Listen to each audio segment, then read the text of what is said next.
दोस्तों नमस्कार।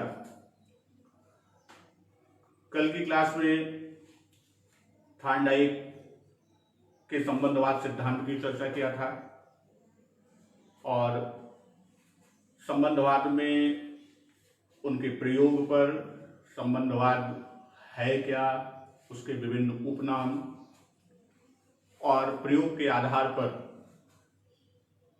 थार्नडाइक ने जो विश्लेषण किया और विश्लेषण करके निष्कर्ष निकाला, उन बिंदुओं का कल विधिवत चर्चा हुई। आज थार्नडाइक के सिद्धांत का ही एक खंड है अधिगम का नियम। तो आज हम लोग अध्ययन करेंगे अधिगम के नियम का। तो अधिगम का नियम जो इस पर बात करें तो जितने भी मनोवैज्ञानिक अधिगम के सिद्धांत को दिए, खास तौर पर जो प्रयोगशाला विधि द्वारा पशुओं पर परीक्षण करके अधिगम के नियम की खोज की, तो यहां पहली चीज कि विभिन्न मनोवैज्ञानिकों द्वारा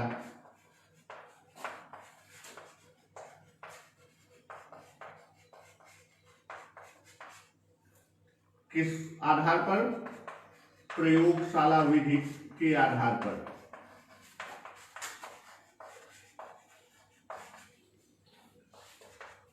किसके ऊपर, पशुओं के ऊपर, पशुओं पर प्रयोग कर अधिगम के नियम को प्रतिपादित किया, अधिगम सिद्धांत को प्रतिपादित किया। लेकिन अधिगम के नियम को क्रमबद्ध करने का श्रेय थार्नडाइक को जाता है। अधिगम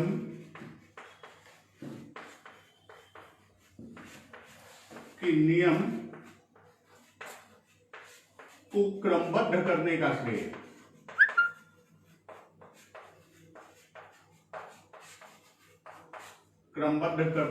श्रेय जो है वो किसे होता है?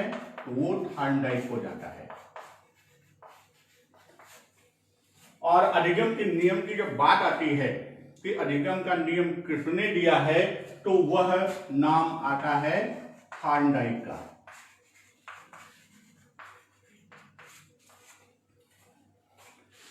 तो थार्नडाइक ने अपने प्रयोग के आधार पर, जो उन्होंने प्रयोग किया, संबंधवाद का सिद्धांत दिया, उस सिद्धांत के आधार पर यदि हम बात करें तो उस सिद्धांत में उन्होंने कहा कि जब व्यक्ति के सम्मुख कोई उद्दीपक होता है तो वह उसे विशेष प्रकार की अनुक्रिया के लिए क्या करता है? प्रेरित करता है।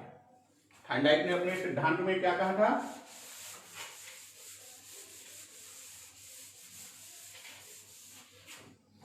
कि जब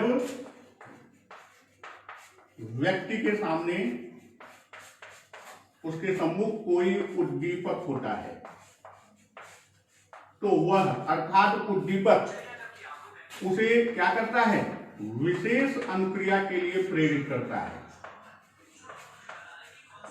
विशेष अनुक्रिया के लिए क्या करता है? प्रेरित करता है। ये उनके सिद्धांत, संबंधवाद सिद्धांत के अंतर्गत था। और जो विशिष्ट उद्दीपक है और उस विशिष्ट उद्दीपक के द्वारा विशिष्ट अनुक्रिया हुई, यदि हम इसको समझना चाहें तो होगा क्या कि कोई विशिष्ट उद्दीपक और उस उद्दीपक के प्रति विशिष्ट अनुक्रिया,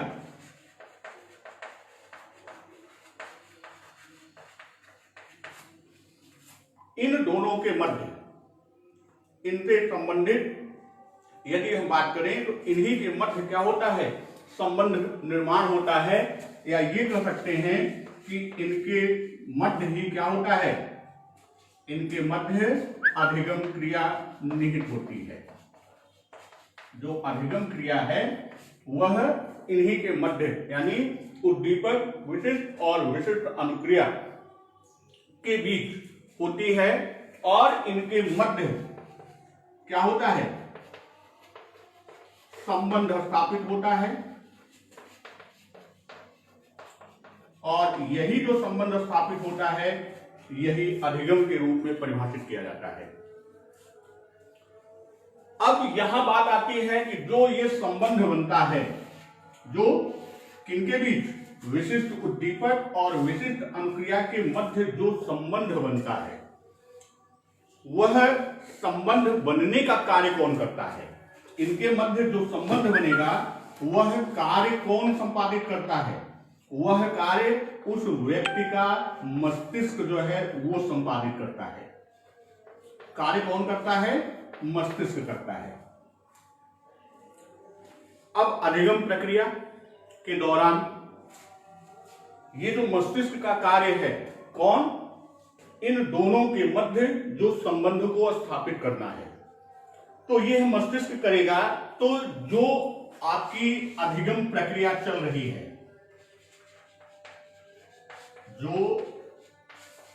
अधिगम प्रक्रिया है, इस प्रक्रिया में देखा जाए तो दो प्रकार की क्रियाएं आएंगी। खाली मानसिक क्रिया ही नहीं बल्कि शारीरिक क्रिया भी होती है और इनके मध्य भी संबंध का बनना होता है। तो अधिगम प्रक्रिया के दौरान दो प्रकार की क्रियाएं कौन कौन सी, एक शारीरिक क्रिया और दूसरी मानसिक क्रिया। इनके मध्य क्या होता है, इन दोनों के मध्य संबंध,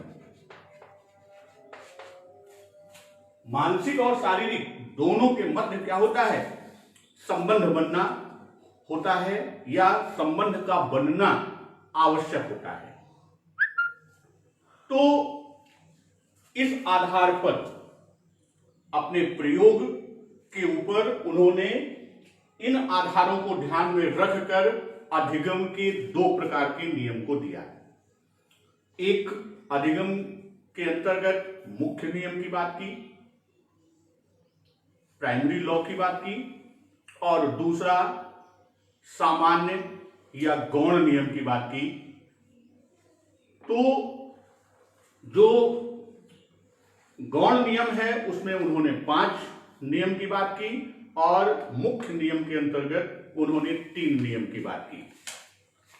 तो इनके आधार पर उन्होंने जो अधिगम का नियम प्रतिपादित किया,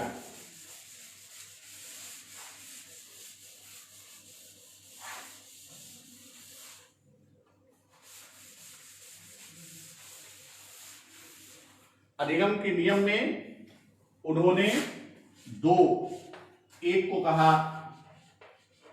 मुख्य नियम,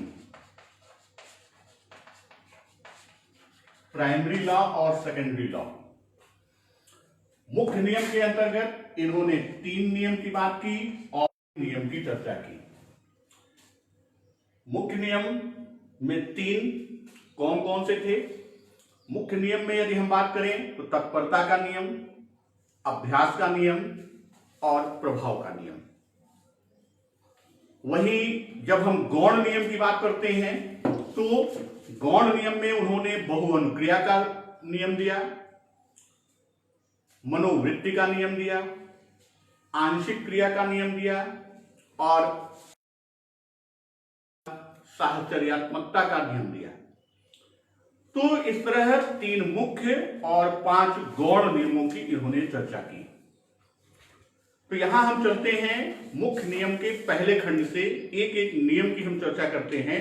तो मुख्य नियम में पहला आपका आता है तत्परता का नियम, लॉ ऑफ रेडीनेस। मुख्य नियम के अंतर्गत पहला नियम दिया तत्परता का नियम, लॉ ऑफ रेडीनेस। तो तत्परता के नियम की जब हम बात करते हैं तो एक तरह से इसे एक नाम से और भी जानते हैं, इसी को तैयारी के नियम से भी जाना जाता है। तत्परता के नियम को तैयारी का नियम इस नाम से भी संबोधित कर सकते हैं।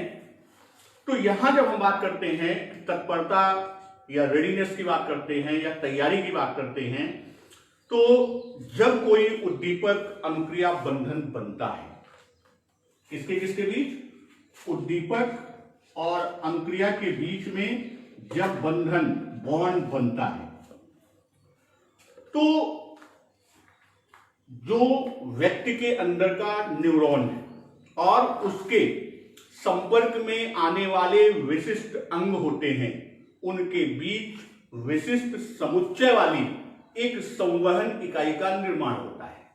अर्थात जब स्टिमुलस और रिस्पॉन्स के बीच बंधन या बॉन्ड बनेगा, इनके बीच बंधन या बॉन्ड बनेगा, तो उस समय क्या होता है, तब न्यूरॉन्स क्या होते हैं, अपने संपर्क के अंगों से, जो उसके संपर्क में है, उनके द्वारा क्या होता है, अंगों के विशिष्ट समुच्चय वाली एक संवहन इकाई या कंडक्शन यूनिट का निर्माण होता है। अब ये न्यूरॉन्स क्या हैं, यहां एक शब्द आता है कि इनके द्वारा जैसे ही ये बॉन्ड का बनना हुआ तो न्यूरॉन,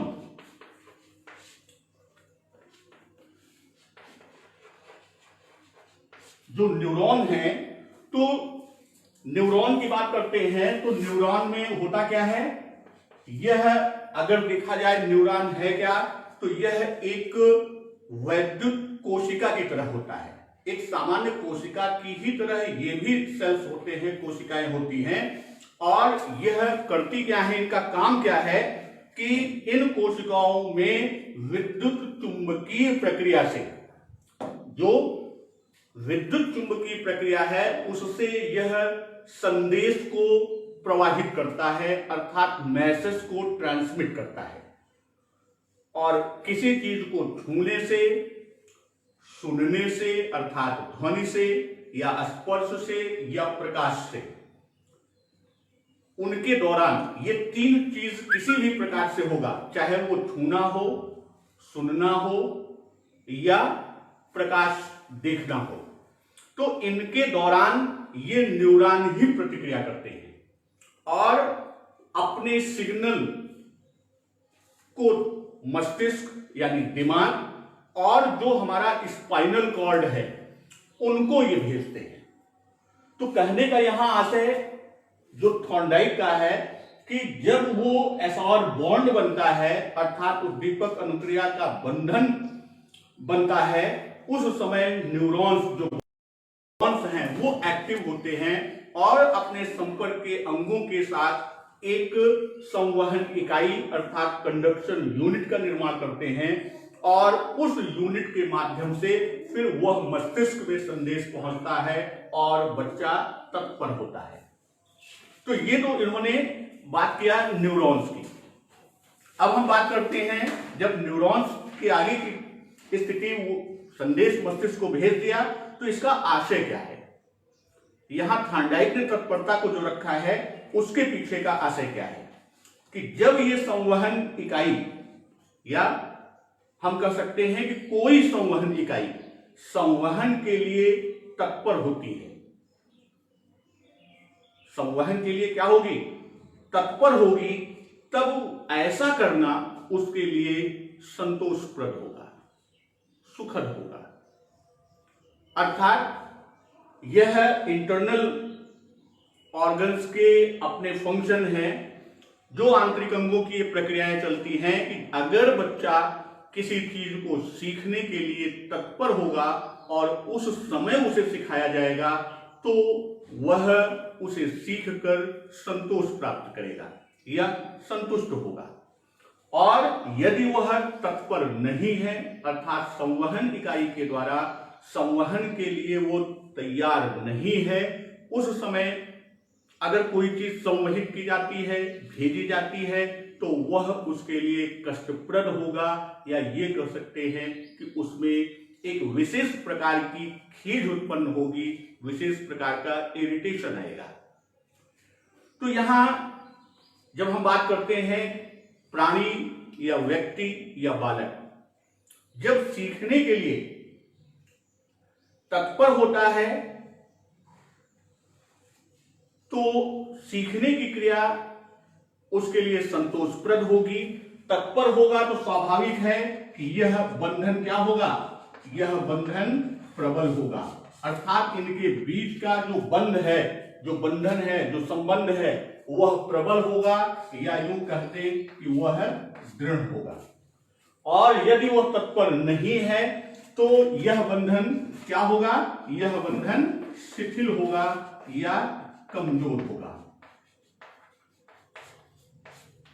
अगर हम इसके शैक्षिक निहितार्थ की बात करें, तत्परता के शैक्षिक निहितार्थ की बात करते हैं, तो इसमें मुख्य रूप से कि जब व्यक्ति कार्य करने के लिए तत्पर होगा तो वह कार्य कर या उसे उस प्रकार का कार्य करने दिया जाएगा तो उसमें एक तरह का सेटिस्फैक्शन या एक विशेष प्रकार का संतोष प्राप्त होगा।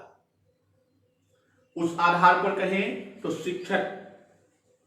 शिक्षक को क्या होना चाहिए, पहले बालकों की अभिरुचि या उसकी अभिक्षमता अर्थात उसके एप्टीट्यूड को जान लेना चाहिए ताकि उसकी तत्परता का उन्हें सही सही ज्ञान हो सके। जब बच्चे की तत्परता का ज्ञान हो जाएगा कि बच्चा बिल्कुल तत्पर है, तब उसे दिया जाएगा तो वो सहजता से ग्रहण कर लेगा और उसके बीच जो बॉन्डिंग होगी, यानी जो कंटेंट आएगा, उद्दीपक है और उसके द्वारा जो अनुक्रिया की जाएगी, उनके मध्य संबंध या बॉन्डिंग होगी और वह प्रबल होगा। अगर वो तत्पर नहीं होगा तो वो क्या होगा, शिथिल होगा, कमजोर होगा, या यूं कह दें कि शिक्षक द्वारा दी गई बात को छात्र ग्रहण नहीं कर पाएगा या छात्र ग्रहण नहीं करेगा। दूसरी चीज कह सकते हैं कि बालकों की तत्परता के अनुरूप ही शिक्षण करना चाहिए। अगर बालक उसके लिए तत्पर है तभी बच्चे के सामने वह शिक्षण का खंड रखना चाहिए। उन्हें यानी शिक्षक को अपने अध्यापन कार्य में उन विषयों पर अधिक बल देना चाहिए या अधिक फोर्स करना चाहिए जिनकी ओर बालकों की तत्परता या उनका रुझान अधिक हो। और ऐसी परिस्थिति में बालकों में आत्मसंतोष, जो उसका सेल्फ सेटिस्फैक्शन है, बालकों का आत्मसंतोष अधिक होगा और वे विषय को ठीक ढंग से सीखकर और लंबे समय तक उसे धारण कर सकते हैं, उसे रिटेन कर सकते हैं। तो यहां अगर हम तत्परता की बात करते हैं तो इसके द्वारा होता क्या है, तत्परता में हम करेंगे क्या कि बालकों को शिक्षा प्रदान करने के पहले या बालकों के समक्ष शिक्षण कार्य प्रस्तुत करने के पहले हमें क्या करना चाहिए, हमें ऐसी परिस्थिति या ऐसा वातावरण सृजित करना चाहिए या इस प्रकार का एनवायरनमेंट क्रिएट करना चाहिए, उत्पन्न करना चाहिए कि बालक में नवीन ज्ञान को, जो शिक्षक देना चाहता है, नवीन ज्ञान को अर्जित करने के लिए उसमें रुचि, किसमें, छात्र में रुचि, जिज्ञासा या इच्छा, रुचि, जिज्ञासा या इच्छा जो है वो जागृत हो सके। नवीन पाठ को सीखने के लिए अर्थात बच्चा तत्पर हो जाए।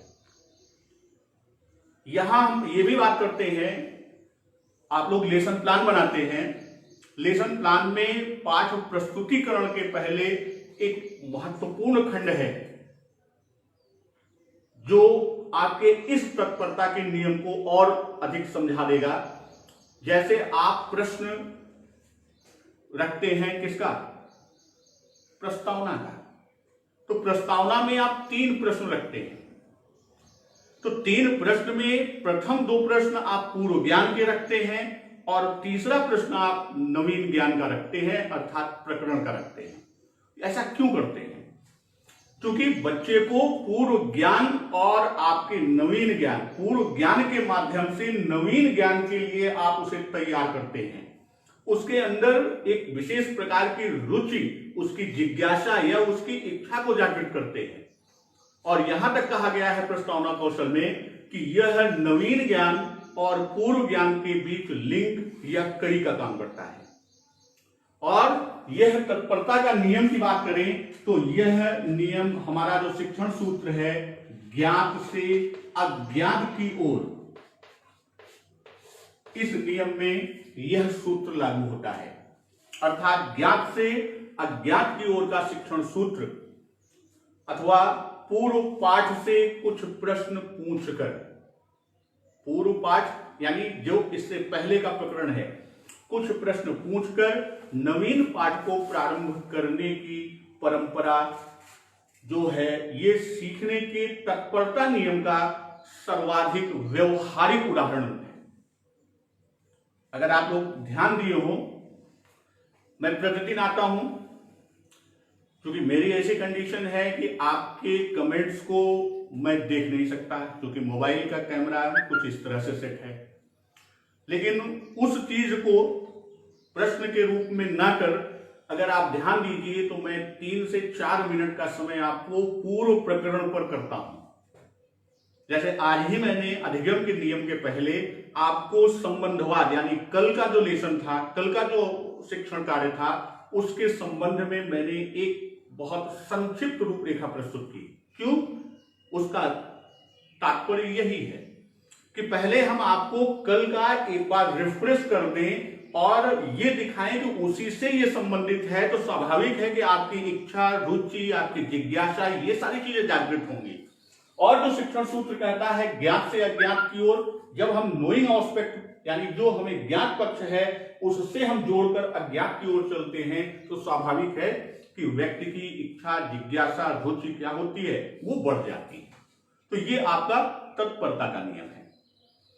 फिर दूसरे नियम की बात करते हैं तो जो दूसरा नियम है वह है अभ्यास का नियम, लॉ ऑफ एक्सरसाइज। दूसरा नियम क्या कहता है? अभ्यास का नियम।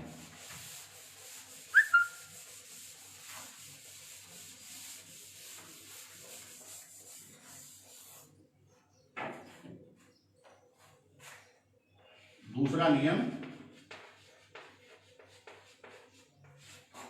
अभ्यास का नियम।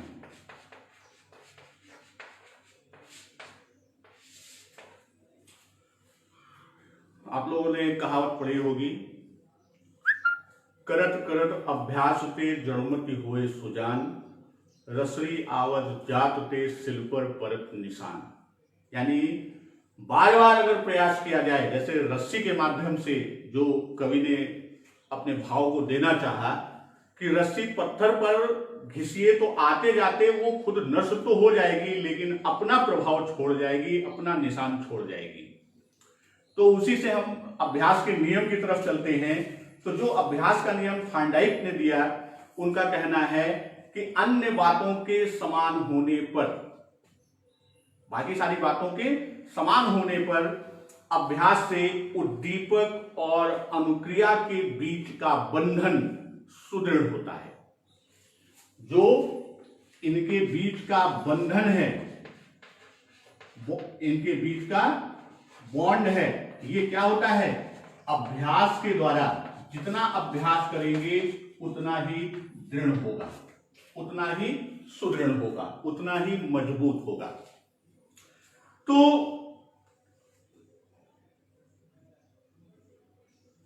अभ्यास या पुनरावृत्ति की कमी क्या करेगी? अगर हम अभ्यास नहीं करते, अभ्यास के ना करने पर क्या होगा? यह बॉन्ड क्या होगा? यह बॉन्ड शिथिल, बंधन शिथिल हो जाएगा या कमजोर पड़ जाएगा। प्राणियों के दिन प्रतिदिन के क्रियाकलाप में अभ्यास के नियम को स्पष्ट रूप से परिलक्षित हुए देखा गया या देखा जाता है। गणित विषय हो, विज्ञान विषय हो, भाषा हो, आदि जो भी विषय हैं, उनके पाठों को यदि समय समय पर आप रिवीजन नहीं करते, अर्थात उन्हें दोहराते नहीं, तो पाठ धीरे धीरे विस्मृत होने लगता है।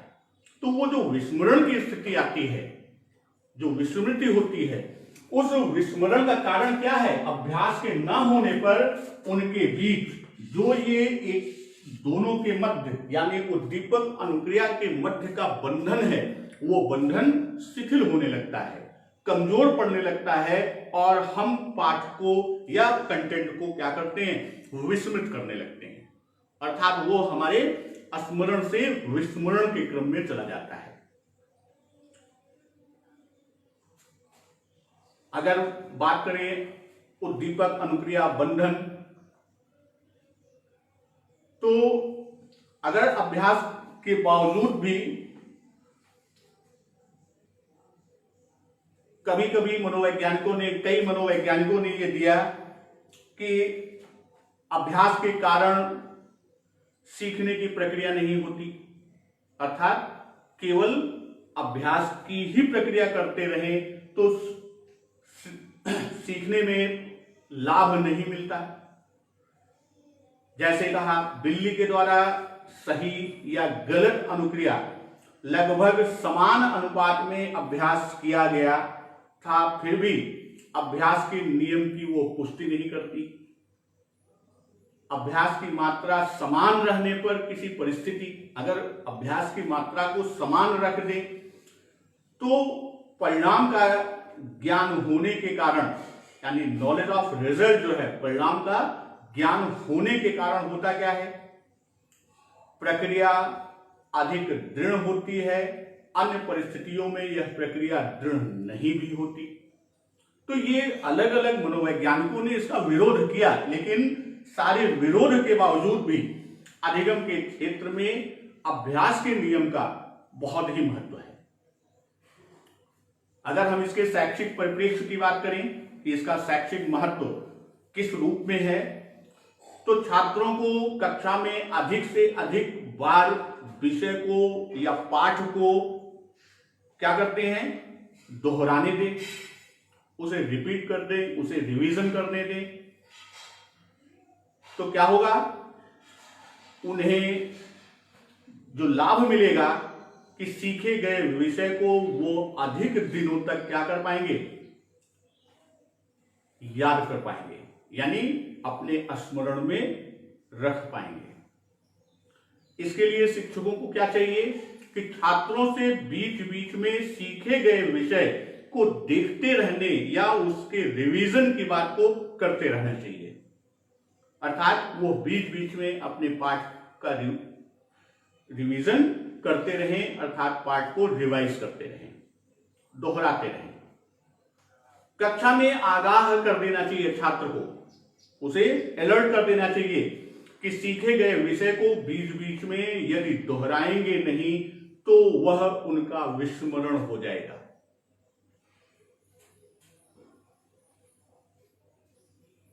तो कहने का आशय यहां अभ्यास का कि यह नियम इस बात पर जोर देता है कि अभ्यास से व्यक्ति में पूर्णता आती है। Practice makes a man perfect. अभ्यास जितना करते जाएंगे व्यक्ति में उतनी ही पूर्णता आती जाएगी। अभ्यास करने से उद्दीपन और अनुक्रिया के बीच का बंधन दृढ़ होता जाएगा, मजबूत होता जाएगा, और अभ्यास रोक देने से यह बंधन कमजोर पड़ जाएगा। तो ये था आपका दूसरा नियम। अब हम तीसरे मुख्य नियम की ओर चलते हैं। तो तीसरा मुख्य नियम है प्रभाव का नियम।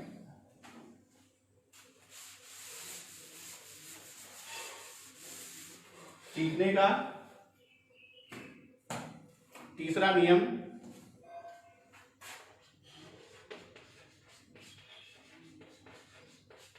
प्रभाव का नियम।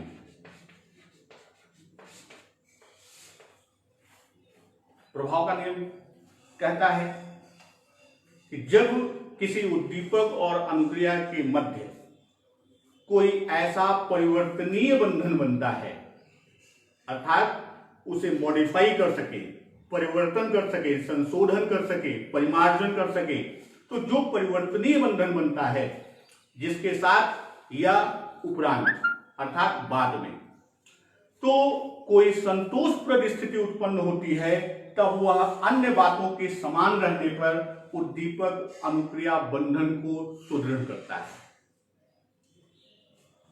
और उद्दीपक अनुक्रिया बंधन के साथ अथवा उपरांत यानी प्रक्रिया के दौरान या उसके पश्चात क्या करता है, परिस्थिति उत्पन्न होने पर, यानी कैसी परिस्थिति, संतोषप्रद परिस्थिति के उत्पन्न होने पर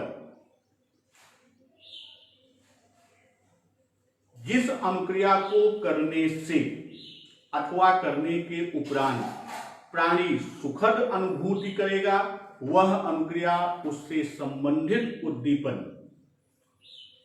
जिससे संतोषप्रद परिणाम प्राप्त होगा उसके यानी उससे संबंधित उद्दीपन के साथ या उद्दीपन के मध्य, अनुक्रिया और उद्दीपन के मध्य बंधन क्या होगा, मजबूत होगा। अर्थात प्राणी उद्दीपक प्रस्तुत करने पर, प्राणी के सम्मुख उद्दीपक को प्रस्तुत करने पर अनुक्रिया को प्रस्तुत करना अधिक सरल व शीघ्र हो, या यूं कह दें सरलता व शीघ्रता से वह सीख जाता है। इसके विपरीत यदि असंतोषप्रद अनुभूति होती है, यानी परिणाम संतोषप्रद नहीं होता है, उन अनुक्रियाओं को करने में प्राणी कठिनता या विलंब से सीखने में सफल होता है। अर्थात वह सीख होगी, लेकिन कब होगी, काफी विलंब होगा या उसको कठिनाई महसूस होगी। तो यहां जो प्रभाव की बात हम करते हैं, तो प्रभाव में इन्होंने ये कहा कि व्यक्ति किसी अनुक्रिया या कार्य को उसके प्रभाव यानी इफेक्ट के आधार पर सीखता है, कि जैसा प्रभाव होगा उसी के आधार पर उसकी सीख होगी।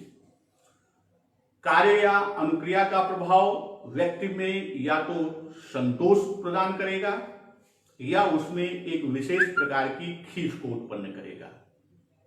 संतोष प्राप्त होगा तो उसे सुख मिलेगा, और खीज उत्पन्न होगी तो वह कष्टकारी होगी, अर्थात उसे कष्ट प्राप्त होगा। तो प्रभाव संतोषजनक होने पर क्या होगा कि व्यक्ति उस अनुक्रिया को सीख लेगा, और खीज उत्पन्न होने पर व्यक्ति उस अनुक्रिया को दोहराना नहीं चाहेगा। और अगर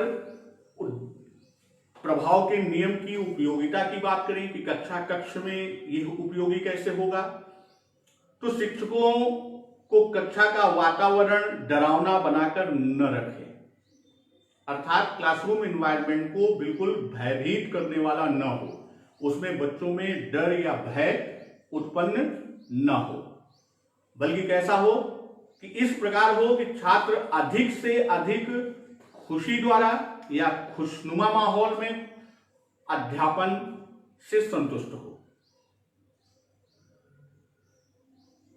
शिक्षक को अध्यापन करते समय क्या करना चाहिए, अध्यापन करते समय बालकों के उत्साह को बढ़ाना चाहिए, ताकि उनमें अधिक से अधिक आत्मसंतुष्टि, या हम कह सकते हैं कि उनका सेल्फ सेटिस्फैक्शन वो अधिक हो। तो अगर हम प्रभाव की बात करेंगे कि जैसा प्रभाव हम डालेंगे ठीक वैसा ही उसके सीखने की प्रक्रिया दृढ़ होगी, और अगर प्रभाव उचित नहीं है, बच्चे को संतोष प्राप्त नहीं हो रहा है, तो वह स्थिति क्या परिलक्षित करेगी कि वह अधिगम को या सीख को या तो असंभावी बना देगी या कठिन और दुष्कर बना देगी। तो ये तो थे आपके अधिगम के मुख्य नियम। अब हम बात करते हैं अधिगम के जो सहायक नियम हैं। तो अधिगम के सहायक नियम में पहला,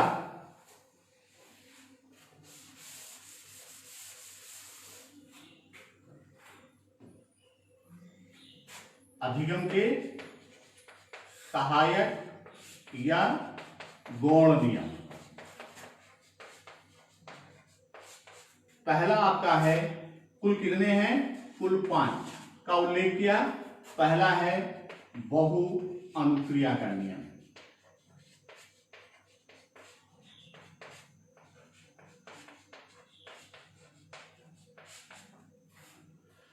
तो बहु अनुक्रिया का नियम क्या कहता है?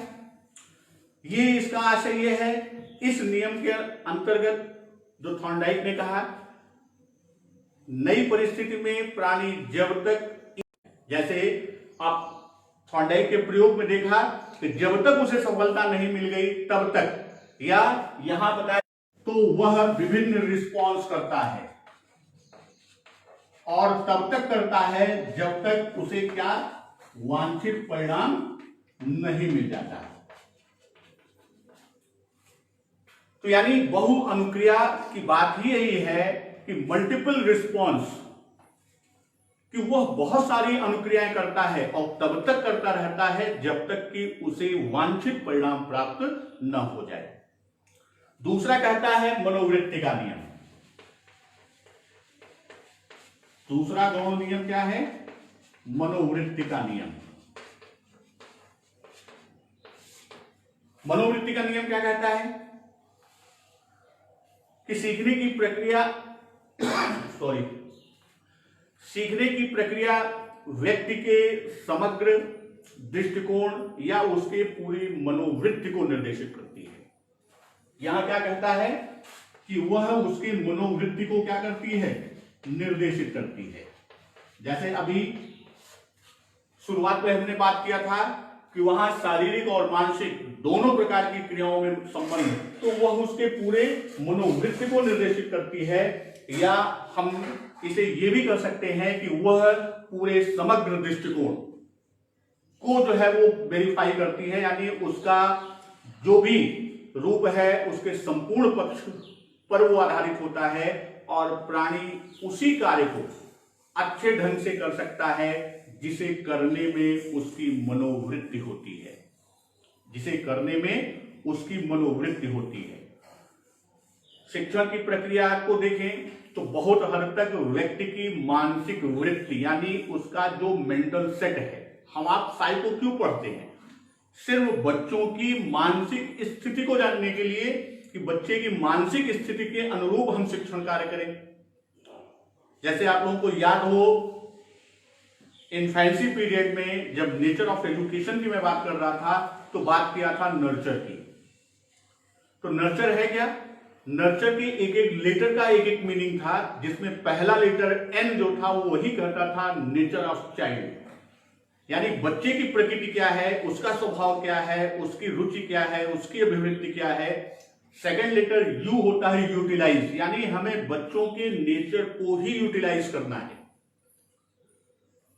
तो जो उसकी मानसिक दशा हो, जो उसकी मेंटल सेट हो, मेंटल स्टेटस हो, तो उसी के अकॉर्डिंग ही अगर हम लेकर चलेंगे तो स्वाभाविक है कि बच्चा सीखने में सहज होगा, या यूं कह दे कि बहुत सहजता से सीख जाएगा।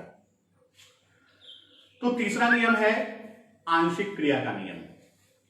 तीसरा नियम क्या कहता है? आंशिक क्रिया का नियम।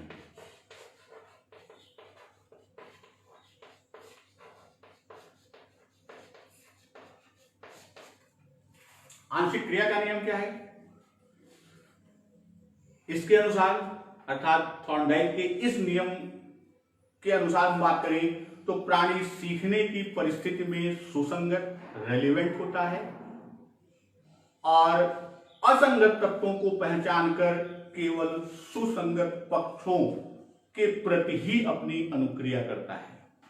अर्थात जो उसके संगत होगा वह उसी के प्रति अनुक्रिया करेगा, और असंगत पक्ष को वो क्या करेगा? वो किनारे कर देगा, या यूं कह दे कि असंगत पक्षों को पहचान कर वो उन्हें किनारे करके संगत पक्षों को लेकर ही वह अपनी अनुक्रिया को संपादित करेगा। तो ये है आंशिक अनुक्रिया, यानी उसके अंश जो उसके संगत पक्ष हैं उसको लेकर वह अनुक्रिया को संपादित करेगा। और चौथा कहता है सादृश्यता का नियम। चौथा नियम क्या है?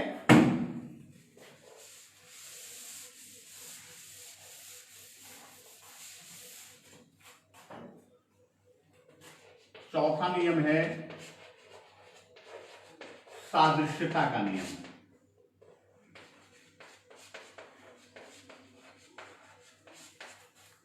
नाम से ही क्लियर है, सादृश्य, समान देखने वाला, अर्थात प्राणी नई परिस्थिति में उसी प्रकार की अनुक्रिया को करेगा।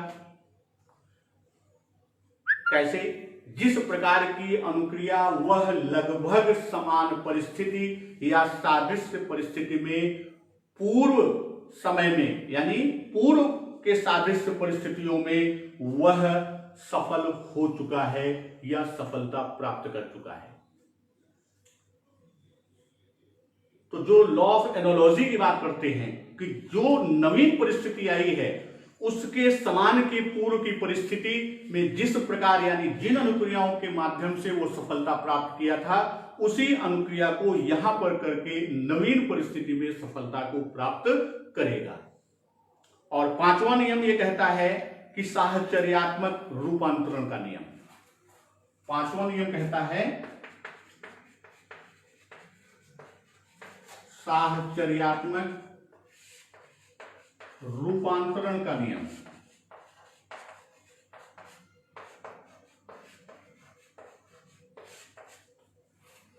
साहचर्यात्मक रूपांतरण क्या है?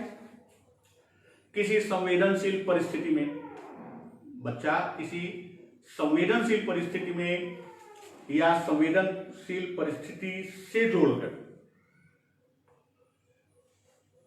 कोई ऐसी अनुक्रिया कराई जाए बच्चे द्वारा जिसे करने में वह समर्थ हो।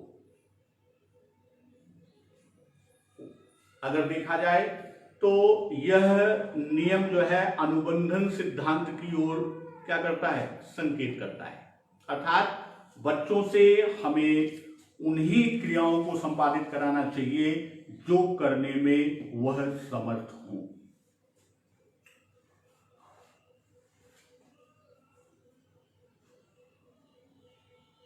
साहचर्य की बात अगर करें कि शिक्षा मनोवैज्ञानिकों का कथन है, ये उनका मानना है कि शिक्षकों को चाहिए कि वे कक्षा में छात्रों में अच्छी आदतों व स्वास्थ्यकर अभिरुचियों,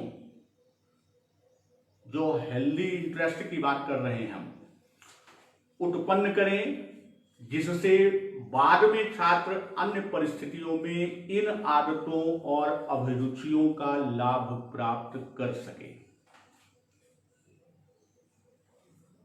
यहां जो थॉर्नडाइक के इस नियम, अंतिम नियम, गौण के अंतिम नियम की बात करते हैं, कुछ परिस्थिति के बीच उत्पन्न किया जाए या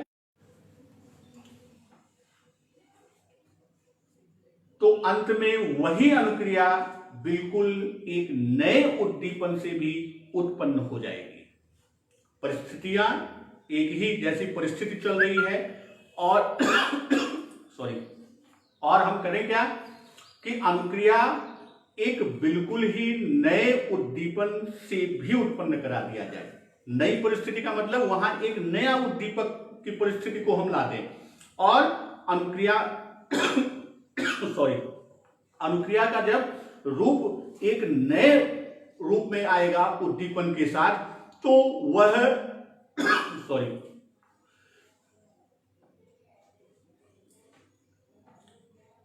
यहां हम सिर्फ इतना बता दें कि जिस प्रकार अनुक्रियाएं लगभग समान व सादृश्य परिस्थितियों में पूर्व में करके बच्चा सफल हुआ है, उसी अनुक्रिया को बार बार दोहराने की कोशिश करता है। किसमें? जब उसके सामने कोई नवीन परिस्थिति या नई परिस्थिति उत्पन्न होती है। तो दोस्तों, आज ये आपका अधिगम के नियम की चर्चा हुई और कल की क्लास में हम मिलते हैं तो पावलोव के क्लासिकल अनुबंधन के खंड में चलते हैं। धन्यवाद।